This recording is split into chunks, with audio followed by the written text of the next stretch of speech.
말씀은 신약성경 마태복음 5장 38절에서 42절입니다. 또 눈은 눈으로 이는 이로 갚으라 하였다는 것을 너희가 들었으나 나는 너희에게 이르노니 악한 자를 대적하지 말라. 누구든지 내 오른편 뺨을 치거든 왼편도 돌려대며 또 너를 고발하여 속옷을 가지고자 하는 자에게 겉옷까지도 가지게 하며 또 누구든지 너로 억지로 오리를 가게 하거든 그 사람과 심리를 동행하고 내게 구하는 자에게 주며 내게 꾸고자 하는 자에게 거절하지 말라. 아멘.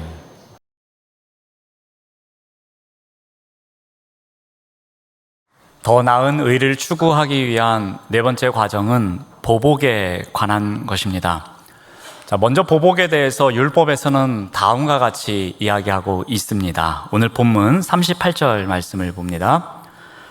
또 눈은 눈으로 이는 이로 갚으라 하였다는 것을 너희가 들었으나야 라고 말씀합니다. 이 말씀은 출애굽기 21장에 나오는 내용입니다. 그리고 이 율법을 소위 동해보복법이라고 말합니다. 이 동해보복법은 우리가 표현대로 보면 매우 무서운 형벌처럼 느껴집니다. 하지만 이 율법을 만들 때에는 이 과도한 복수를 막기 위해서 만들어진 것이었습니다.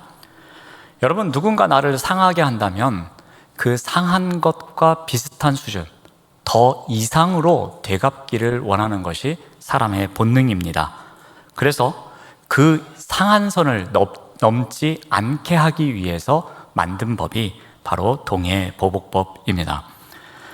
나를 상하게 한 상대방을 원수로 여깁니다. 그리고 그 평생 그 원수를 갚기 위해서 그 사람의 명예, 인간관계 그런 것을 다 무너뜨리려고 합니다. 할 수 있는 모든 수단과 방법을 동원합니다. 그렇게 보복하려고 합니다. 심지어 생명까지도 빼앗으려고 하는 경우도 있습니다. 그래서 구약의 동해보복법은 이 더 커지지 않도록, 이 보복이 계속해서 악순환되지 않도록 막는 법이기도 했습니다. 하지만 이 제도는 어느 정도 이 보복을 막을 수는 있었지만 근본적인 해결책은 아니었습니다. 예수님 당시의 바리새인들은 이 율법 안에 있는 자비의 정신, 그리고 하나님께서 이 율법을 만드신 근본적인 본질, 그러한 것은 제외하고 자신들이 유리한 방식으로 해석하여 가르치곤 했습니다. 그래서 바리새인들은 다음과 같은 가르침을 베풀었습니다. 하나님께서 이는 이로, 눈은 눈으로 갚으라고 하셨습니다. 그러므로 복수는 각자가 행할 수 있는 본연의 의무입니다 라고 가르쳤던 것입니다. 그래서 바리새인들은 개개인에 따라서 이 법을 적용하곤 했습니다. 그들은 누구든지 자기가 피해를 보면 피해를 본 것만큼 안갚음을 했으며 또 보상을 요구하기도 했던 것입니다. 그런데 예수님께서는 이러한 법에 대해서 다시 한번 해석을 해 주십니다. 예수님의 재해석은 어떠합니까? 오늘 본문 39절 말씀을 봅니다. 나는 너희에게 이르노니 악한 자를 대적하지 말아라 라고 말씀하십니다. 예수님은 이 율법 안에 들어있는 근본 정신이 무엇인지를 말씀해 주십니다. 그것이 무엇입니까? 악한 자를 대적하지 않는 것입니다. 즉 악한 자와 맞서지 않는 것을 강조하십니다. 악한 자에게 눈은 눈으로 이는 이로 갚는 것을 넘어서 아예 상대방이 악한 일을 했을지라도 그를 대적하지 않는 것, 이것이 필요함을 말씀하고 계십니다. 예수님은 이 보복의 문제에 대해서 어떻게 접근하시는가 하면은 그것은 대적이 아니라 관용을 베풀어야 한다라고 말씀하십니다. 그러니까 율법에서는 이에는 이, 눈에는 눈, 여기에 맞는 합당한 대적이 있어도 된다라고 했지만 예수님께서는 그것조차도 하지 않는 관용이 필요합니다라고 말씀하십니다. 윌리엄 바클레이라는 유명한 성경신학자가 있습니다. 그분이 주석에서 이 부분을 다음과 같이 해석합니다. 예수님이 하신 이 말씀이야말로 기독교가 보여줄 수 있는 윤리의 가장 독특한 성격을 지니고 있다라고 기록하고 있습니다. 이것은 어떠한 의미이겠습니까? 그리스도인들이 갖고 있는 윤리적 특성이 여러 가지 있지만 그 중에 이 말씀을 실천하는 것이 정말 중요하다고 강조하는 표현입니다. 즉 우리가 이 말씀대로 살아간다면 그래, 그리스도인의 윤리적 특성을 잘 갖고 있구나, 역시 대단하구나 라고 할 수 있다는 것입니다. 근데 이것에 대해서 우리가 무시를 한다든지 이 부분을 실천하지 않는다면은 그리스도인으로서의 윤리적 특성을 온전히 보여주고 있지 못하다는 이야기입니다. 자, 그렇다면 이것을 위해서 예수님께서는 그 시대의 사람들에게 구체적으로 어떻게 설명하고 계십니까? 몇 가지 예를 들어서 예수님께서 설명하십니다. 그 첫 번째 예가 누군가에게 오른편 뺨을 맞았을 때의 일입니다. 오늘 본문 39절 말씀을 봅니다. 누구든지 내 오른편 뺨을 치거든 왼편도 돌려대며 라고 말씀합니다. 여러분, 뺨을 맞는 일이 얼마나 기분이 안 좋은 일입니까? 이것은 엄청난 모욕감을 주는 행동으로 보여지고 있습니다. 그런데 이 손바닥이 아닌 손등으로 맞는 것은 그 모욕감이 더했다고 합니다. 여러분, 오른손잡이가 오른편 뺨, 상대방의 오른편 뺨을 때리기 위해서는 손바닥으로 때릴 수가 없습니다. 그래서 이렇게 손등으로 때려야 합니다. 이것은 당연히 세기가 약해집니다. 그러므로 어떤 물리적인 상해를 당하는 것은 약해집니다. 하지만 명예의 문제에 있어서는 훨씬 치명적인 행동이었습니다. 좀 더 모욕적인 행동으로 보여지는 것이었습니다. 그래서 유대인들은 그들의 규정에 의하면은 이 손등으로 뺨을 맞았을 때는 2배 이상의 이 배상을 해줄 것을 그들이 정해놓고 있습니다. 자, 그런데 이와 같이 명예에 대한 모독 상황에서도 예수님께서는 어떻게 하라고 말씀하십니까? 대적하면서 보복하는 것이 아니라 오히려 왼편 뺨을 내밀 것을 이야기하고 있습니다. 이 명령은 그 당시에 사람들이 명예와 수치, 그러한 것을 매우 중요하게 생각했던 문화를 갖고 있었던 사람들에게는 아마도 충격적인 발언이었을 것입니다. 자, 그런데 그러한 시대에 왼편도 돌려댈 것을 말씀하십니다. 자, 이것은 무엇을 말씀하시는 것이겠습니까? 바꿔 말하면은 자신을 내려놓으라는 이야기일 것입니다. 내가 지금 모욕을 당하고 있느냐? 그러면 그것 가지고서 가슴앓이 하지 말아라. 내가 당하는 모욕까지도 내려놓으면 참 좋겠다라고 말씀하시는 겁니다. 내가 지금 당하고 있는 그 모욕 때문에 내가 죽는 건 아니지 않느냐? 그러니 그 모욕에 집착하지 말아라. 그 모욕에 대적해서 악을 갚으려고 하지 말아라 라고 말씀하시는 것입니다. 어떤 사람 때문에 손해를 입었습니다. 그러면 거기서 끝내라는 것입니다. 그것을 배상받기 위해서 온갖 수단과 방법을 다 동원해서 그 사람에게 맞서서 싸우는 일 하지 말라는 것입니다. 그렇게 한다고 축복을 받는 것이 아니라는 겁니다. 축복은 하늘에 맡겨진 것이지 내가 움켜쥐겠다고, 네가 뺏어오겠다고 그것을 얻을 수 있는 것이 아님을 말씀하고 있는 것입니다. 그래서 예수님께서는 이 예를 통해서 대적하는 것이 아니라 관용을 베푸는 것이 중요하다, 이렇게 말씀하십니다. 또 하나의 예는 고발과 관련된 일입니다. 40절 말씀을 봅니다. 또 너를 고발하여 속옷을 가지고자 하는 자에게 겉옷까지도 가지게 하라라고 말씀하십니다. 예수님 당시에 속옷과 겉옷의 가치 차이는 엄청났습니다. 이 겉옷의 가치는 최고였습니다. 왜냐하면 겉옷은 밤에 잠을 잘 때의 담요를 대신해서 덮을 수 있는 용도로 사용되었기 때문입니다. 특히 가난한 자가 겉옷이 없으면 밤새도록 벌벌벌 떨어야 하는 고통 속에 살아갔습니다. 이것은 생명의 위협을 느끼는 일이기도 했습니다. 그래서 율법에서는 어떻게 기록하고 있습니까? 겉옷을 전당 잡았을 때에 그것이 해가 지면 그 전에 되돌려줘야 함을 강조하고 있습니다. 더 나아가서 이 겉옷은 유대인들에게 매우 중요한 상징적인 의미를 갖습니다. 이 겉옷은 법적 권리를 상징합니다.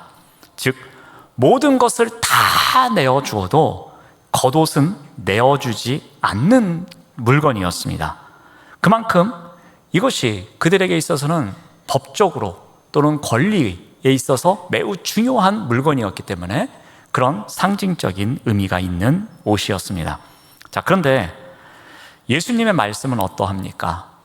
유대인들에게 있어서 권리를, 법적 권리를 상징하는 겉옷, 그리고 그것이 없으면 밤에 생명이 위험할 수도 있는 겉옷, 그것까지도 내어주라고 말씀하십니다.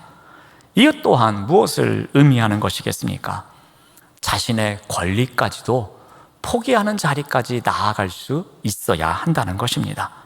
상대가 비록 가치가 적은 속옷을 요구하는 일이 있을지라도 나의 권리를 내려놓고 마치 겉옷과 같은 것을 줄 수도 있는 그런 관용을 베푸는 자리에 나아가야 함을 말씀하고 있습니다. 또 세 번째 예는 어떠한 것이냐면 억지로 동행하게 하는 일이 일어날 때의 일을 다루고 있습니다. 우리 41절 말씀을 봅니다. 또 누구든지 너로 억지로 오리를 가게 하거든 그 사람과 십리를 동행하라 라고 말씀합니다. 여기서 억지로 가게 하다라는 동사가 헬라어로 앙가류오라는 단어입니다. 근데 원래 이 단어는 밧사국에서 사용되었던 단어입니다. 밧사국에 우편국의 정류장이 있는데 그곳에서 사람들에게 일을 시킬 때 사용했던 단어입니다. 자, 그런데 예수님 당시에는 이 피지배인을 징발해서 강제로 노역을 시킬 때에 이 단어를 사용합니다. 즉 로마 병사의 권리를 지칭할 때에 사용하는 단어가 바로 이 앙가류오라는 단어였습니다. 그러니까 로마 병사들이 여러 장비가 있지 않겠습니까? 그럼 그 장비를 들고 따라오게끔 시킬 때에 이 단어가 사용됐던 것입니다. 또한 신약 성경에서 이 단어가 또 한 곳에 사용되어 있는데 어느 곳이냐면은 이 구레네 시몬이 억지로 예수님의 십자가를 짊어지고 갈 때가 있습니다. 그때 로마 병사들이 구레네 시몬에게 너 이리 와서 이 십자가를 짊어지고 가라 라고 명령했습니다. 그때도 바로 이 앙가류오라는 단어를 사용합니다. 아무튼 이 단어는 억지로 일을 시킬 때에 사용하는 단어임이 분명한 것 같습니다. 자, 그런데 로마 이 군인들이 이러한 일을 시킬 때에 규정이 하나 있었습니다. 하루에 오리 이상을 가지 못하게 했던 것입니다. 자, 그런데 어떠한 일이 생겼는가 하면은 자, 네가 이 물건을 들고 오리만 가자라고 했는데 그 사람이 십리를 가는 것이었습니다. 그가 힘을 가진 자들이 억지로 그어놓은 한계선을 넘어서서 십리까지 가는 일이 생겼습니다. 자, 그러면 이것을 보고서 군인이 어떻게 해야 될지 당황하는 일이 생긴다는 겁니다. 오리를 가자고 했는데 십리를 갔으니 감사합니다 라고 감사의 인사를 해야 할지, 아니면 제가 일을 억지로 시켜서 화가 나셨군요, 죄송합니다 라면서 사과를 표현해야 할지, 아니면 너는 노예니까 당연히 한 일이야 하면서 허세를 부려야 할지, 어떻게 해야 할지 당황하는 일이 발생한다는 것입니다.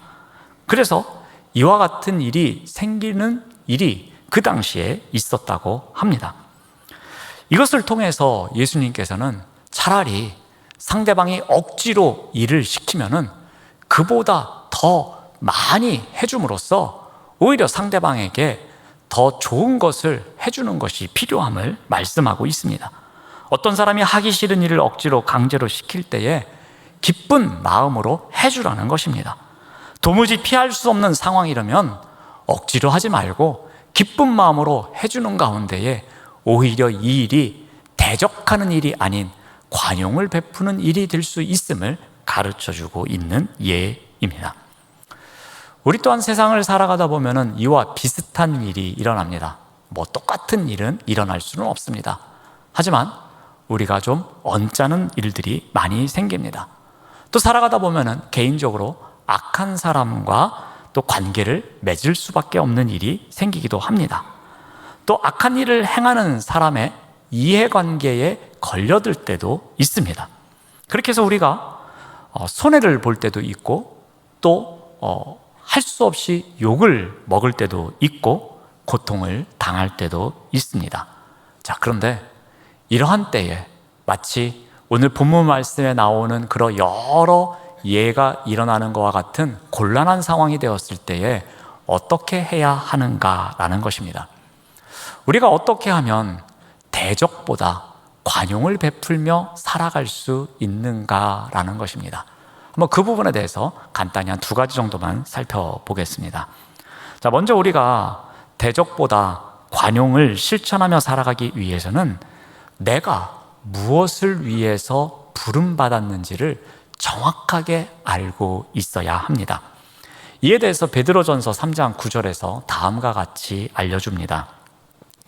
악을 악으로 욕을 욕으로 갚지 말고 도리어 복을 빌라. 이를 위하여 너희가 부르심을 받았다라고 말씀하십니다. 그리고 이는 복을 이어받게 하려 하심이라라고 말씀하십니다. 여러분, 우리가 세상에 그리스도인으로 부름받은 그 목적이 어디에 있다고 합니까? 우리가 살아가면서 악행을 당했을 때에 그 악을 악으로 갚게 하기 위해서 우리를 그리스도인으로 부르셨다고 합니까? 그렇지 않습니다. 우리가 욕을 먹을 때에 그 먹은 욕보다 몇 배로 갚아주면서 욕을 하게끔 우리를 그리스도인으로 부르셨다고 합니까? 그렇지 않습니다. 오히려 악인을 위해서 기도하는 삶을 살아가라고 우리를 부르셨다고 합니다. 그러한 모습이 세상 사람들이 보면서 오히려 하나님을 알아갈 수 있도록 하는 삶, 그러한 삶을 위해서 우리를 부르셨다고 말씀합니다. 악한 자에게 보복하는 방법은 율법에 따르면 눈에는 눈, 이에는 이였습니다. 하지만 예수님께서는 어떻게 가르쳐 주십니까? 그렇게 대적하는 것이 아니라고 합니다. 아까워하지 말고 그냥 주는 것, 그것이 오히려 필요하다고 합니다. 자신의 마땅한 권리가 있음에도 불구하고 그 권리를 때에 따라선 내려놓기도 하는 것, 그리고 내가 이만큼 높은 자리에 있음에도 불구하고 필요에 따라서는 낮아지는 것, 이것이 예수님의 방식이라고 가르쳐 주십니다. 그리고 이것을 위해서 우리를 부르셨다고 합니다. 우리를 그리스도인으로 부르신 목적이 바로 여기에 있다는 것입니다.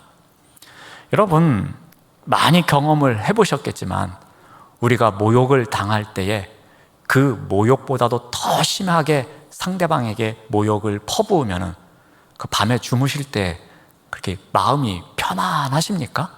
그렇지는 않은 것 같습니다. 우리가 어떤 손해를 보았다고 그 손해 조금 본 것보다 더 많이 빼앗아 오고 그 손해배상을 받았다 그래서 야, 나는 정말 만족스럽다, 나는 정말 훌륭하다, 오늘 마음은 편안하게 잘 수 있겠다, 그런 마음이 드십니까?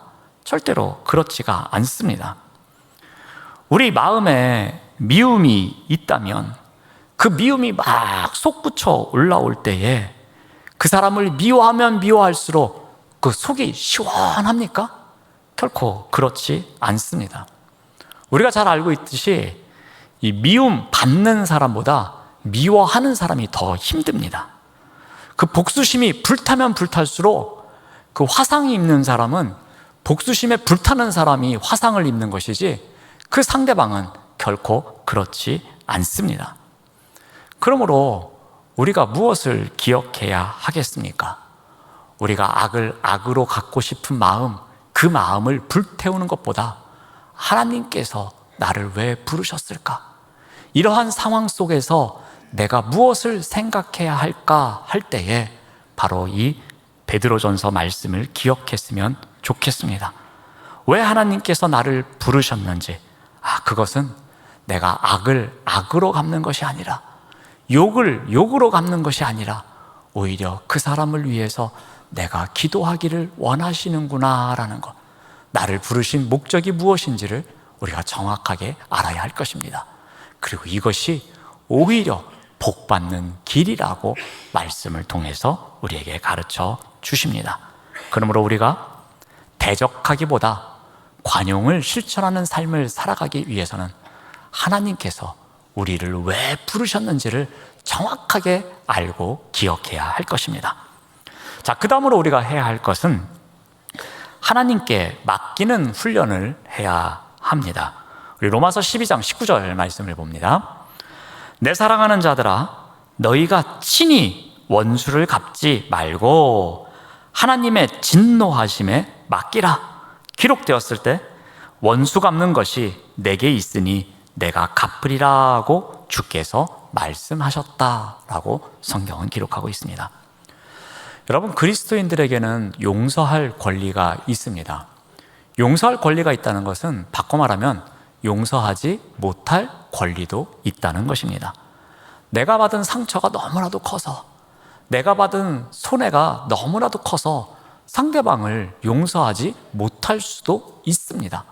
용서할 권리도 있지만 용서하지 못할 권리도 있습니다. 자, 그런데 그러한 일을 당했을 때에 내가 직접 보복할 권리는 없다는 것입니다. 보복할 수 있는 부분은 오직 하나님 한 분이라고 말씀에서 가르쳐주고 있습니다. 그리스도인들에게는 용서할 권리는 있습니다. 하지만 보복할 권리는 없음을 기억하시길 바랍니다. 그리스도인들은 평화를 만들어가는 사람들입니다. 평화를 파괴하는 자가 아니기 때문입니다. 그럼 우리는 보복할 권리가 없다는 것을 꼭 아셔야 합니다. 자, 그런데 이 보복하는 일에 있어서 우리가 해야 할 일이 있습니다. 이것은 무엇이냐면은 하나님을 온전히 신뢰하는 것입니다. 이 보복은 하나님께 있음을, 그래서 하나님만을 신뢰하는 믿음이 우리에게 있어야 합니다. 하나님만이 가장 좋은 방법으로, 그리고 가장 완벽하게 보복해 주시는 분임을 우리가 믿음으로 고백해야 한다는 것입니다. 여러분, 기독교 신앙에 있어서 중요한 것 가운데 하나가 무엇인가 하면은 스스로의 힘으로 모든 것을 해결할 수 없다는 것을 인정하는 것입니다. 여러분, 한번 생각해 보십시오. 우리 스스로 모든 것을 다 할 수 있다면 하나님이 왜 필요하겠습니까? 우리 스스로 할 수 없는 것이 너무나도 많기에 하나님 앞에 겸손하게 무릎 꿇는 거 아니겠습니까? 그런데 특히 보복에 있어서도 마찬가지입니다. 보복은 우리 힘으로 할 수 있는 것이 아니라는 것, 그래서 하나님의 섭리에 따라야 한다는 것, 이것이 신앙에 있어서 매우 중요한 부분이라는 것입니다. 그래서 우리가 이 하나님의 방식으로 보복하는 것, 이것을 우리가 인정하는 것이 매우 중요한 일입니다. 이것을 위해서 조금 전에 읽어드린 이 로마서 말씀을 꼭 기억하시기를 바랍니다. 거기에서 결코 스스로 보복하지 말라라고 권고하고 있습니다. 바울은 아마도 로마 교회에 보내는 편지에서 이 부분을 기록하면서 이 정의에 대한 권리 포기가 결코 쉽지 않았을 것입니다. 불의에 대해서 늘 거룩한 분노를 하는 자가 바울이었습니다. 그런데 그는 그러한 것은 가능하지만 개인적 보복은 금지하고 있음을 이야기하고 있습니다. 이 명령을 따르는 것 결코 쉽지 않는 일입니다. 우리는 언제나 우리에게 상처 입힌 사람들에게 우리처럼 고통받기를 바라고 있으며 그 이상의 것을 되돌려주고 싶어 합니다. 그래서 그러한 인간의 욕망과 또 힘겨운 씨름을 우리가 끊임없이 벌이면서 살아가는 것 같습니다. 하지만 이 하나님의 진노에 우리가 그것을 맡기는 훈련을 끊임없이 해야 할 것입니다. 그래서 로마서 말씀은 어떻게 기록합니까? 하나님의 진노하심에 맡기라 라고 말씀하십니다. 결코 스스로 보복하지 말고 하나님의 진노하심에 맡기라고 합니다. 이 부분을 문자 그대로 직역을 해보면 하나님의 진노의 자리를 내주라 라는 표현으로 바꿀 수 있습니다. 그러니까 결코 내가 그 자리에 서는 것이 아니라 오히려 하나님의 진노하시는 그 자리에 나의 것을 내어주라고 말씀합니다. 근데 이것을 어떻게 해야 하는가 하면요, 단번에 영원토록 해야 한다라고 말씀합니다. 자리를 내어주는데 단번에 해야 합니다. 그리고 영원히 해야 합니다. 영원히 해야 한다는 것은 무엇을 의미하겠습니까? 후회하지 말아야 한다는 겁니다. 후회하고 돌이키지 말아야 한다는 것입니다. 하나님께 그 보복을 해줄 것을 맡겼다면, 그 단번에 맡겼다면 그것이 영원성이 되도록 후회하거나 돌이키는 일이 생겨서는 안 된다는 것입니다. 그것을 맡겼으면 기도하며 기다려야지. 내가 직접 보복해야 되는데 그거 잘못했네. 내가 이것을 위해서 기도하면 안 되지. 내가 다시 새롭게 전략을 세워서 내가 내일은 어떻게 해서든지 보복을 하고 악한 말을 쏟아내고 욕을 하고 그렇게 해야지. 그렇게 한번 정했던 마음을 되돌리지 말라는 이야기입니다. 바로 이것을 통해서 관용을 실천할 것을 말씀하고 있습니다. 여러분 혹시 보신 적이 있는지 모르겠지만 플란다스의 개라는 제목의 책이 있습니다. 그리고 한때 애니메이션으로 만들어져서 많은 사람들이 감동하며 봤던 작품입니다. 이 작품의 배경은 벨기에입니다. 이 벨기에에 플란다스라는 지역이 있습니다. 그리고 그 지역에 네로라는 소년이 살고 있었습니다. 이 소년은 부모님을 일찍 여의고 할아버지와 함께 가난하지만 행복하게 살고 있었습니다. 자, 그러던 어느 날 길을 가다가 이 플란다스라는 개가 병들어 있는 것을 발견합니다. 그리고 그 개를 집으로 데리고 와서 정성껏 보호해주고 건강을 회복해야 합니다. 그리고 이 플란다스가 건강을 되찾자 할아버지와 네로와 함께 우유를 배달하며 행복하게 살아갑니다. 이 네로에게는 친한 친구가 한 명이 있었는데 아로아라는 친구입니다. 근데 그의 아버지는 악독합니다. 그의 아버지는 자신의 딸이 형편없는 아이와 이렇게 친하게 지내니까 만나지 못하게 합니다. 네로의 가난을 이유로 해서 교제하지 못하게 합니다.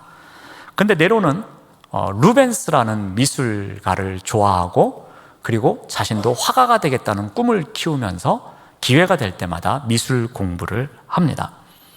이렇게 살아가던 네로의 인생에 불행이 찾아오기 시작합니다. 먼저 할아버지가 병으로 돌아가십니다. 그러자 금전적으로 더 힘들어져서 자신이 살고 있는 집에 월세를 내지 못하는 일이 생깁니다. 또한 어느 날 마을에 풍차가 남풍차에 불이 납니다. 근데 이 화재 사건의 주범이 네로라고 오해를 받습니다. 근데 이 일을 꾸민 사람이 바로 아로아의 아버지였습니다.